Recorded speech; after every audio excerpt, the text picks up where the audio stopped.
পয়লা জুলাই থেকে সমগ্র দেশের সাথে রাজ্যেও লাগু হতে চলেছে ভারতীয় ন্যায় সংহিতা ২০২৩, ভারতীয় নাগরিক সুরক্ষা সংহিতা ২০২৩ ও ভারতীয় সাক্ষ্য অধিনিয়ম ২০২৩ নামে তিনটি নতুন আইন।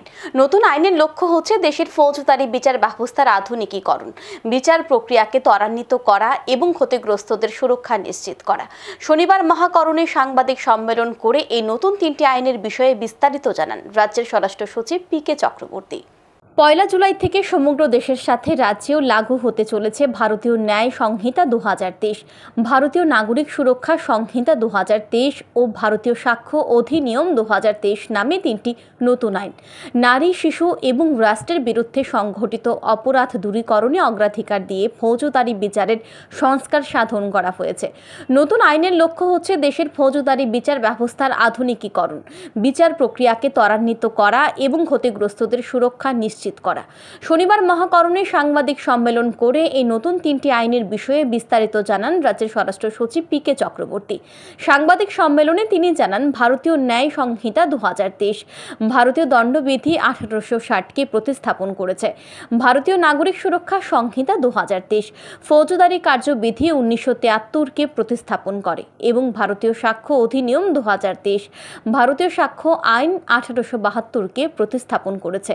নতুন আইনের ১৭৩ ধারা মূলে একজন নাগরিক নির্ধারিত থানা এলাকার বাইরেও যে কোনো স্থান থেকে এফআইআর করতে পারবে, যা জিরো এফআইআর নামে এই আইনে উল্লেখ রয়েছে।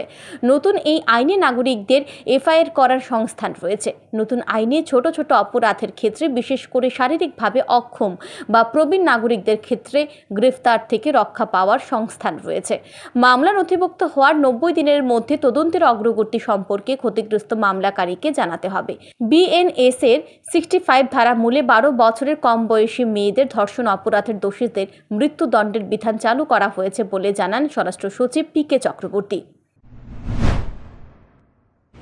বিএনএসএস এর যে ধারা রয়েছে ৬৫ ধারা উপধারা ২, তাতে রয়েছে ১২ বছরের কম বয়সী মেয়েদের যদি ধর্ষণ করা হয়, সেই অপরাধের দোষীদের মৃত্যুদণ্ডের বিধান এই আইন অনুযায়ী চালু হয়েছে।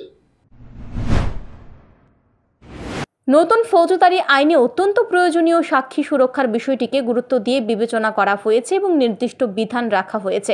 এই তিনটি নতুন আইন কার্যকর করার জন্য এখনও পর্যন্ত বিভিন্ন দপ্তর, যেমন পুলিশ, জেল পুলিশ, আইন, স্বাস্থ্য ও পরিবার কল্যাণ, প্রসিকিউশন দপ্তর, স্টেট ফরেনসিক সায়েন্স ল্যাবরেটরি সহ মোট ৩০১০ জনকে অনলাইন ও অফলাইনে দক্ষতা বৃদ্ধি ও প্রযুক্তি প্রয়োগের ক্ষেত্রে প্রশিক্ষণ দেওয়া হয়েছে। নতুন সংশোধিত সিসিটিএনএস অ্যাপ্লিকেশন পরিচালনার জন্য ২৮২ জন পুলিশ কর্মীকেও প্রশিক্ষণ দেওয়া হয়েছে। পরিকাঠামোগত উন্নয়ন, নতুন নিয়োগ, রুলস এসওপি প্রণয়ন এবং সংশোধন ইত্যাদি সরকারের বিদ্যমান নির্দেশিকাসমূহ প্রয়োজন অনুসারে রাজ্যে পর্যায়ক্রমে কার্যকর করা হবে। রাজ্যের নাগরিকদের নতুন আইন সম্পর্কে সচেতনতা করতে সকল জেলার পুলিশ সুপাররা ব্যাপক সচেতনতামূলক প্রচার অব্যাহত রেখেছে। এছাড়াও নতুন তিনটি আইন সম্পর্কে বিস্তারিত জানতে গুগল প্লে স্টোর থেকে সংকলন মোবাইল অ্যাপ ডাউনলোড করা যেতে পারে বলে জানান স্বরাষ্ট্র সচিব পি.কে. চক্রবর্তী। তিনটি নতুন ফৌজদারি আইন চালু হলো পয়লা জুলাই থেকে আমাদের এই রাজ্যে এবং সারা দেশে। এই তথ্য জানার জন্য গুগল প্লে স্টোর থেকে কেউ ইচ্ছে করলে সংকলন মোবাইল অ্যাপ এটা যদি ডাউনলোড করে, তাহলে আপনারা তিনটি আইন সম্বন্ধেই জানতে পারবেন। যে কোনো ব্যক্তি তার মোবাইলের মাধ্যমে এটা জানতে পারবে। এই দিনের সাংবাদিক সম্মেলনে স্বরাষ্ট্র দপ্তরের সচিব পি.কে. চক্রবর্তী ছাড়াও উপস্থিত ছিলেন আইন সচিব সঞ্জয় ভট্টাচার্য এবং IGL Darlong. Bureau report, news today.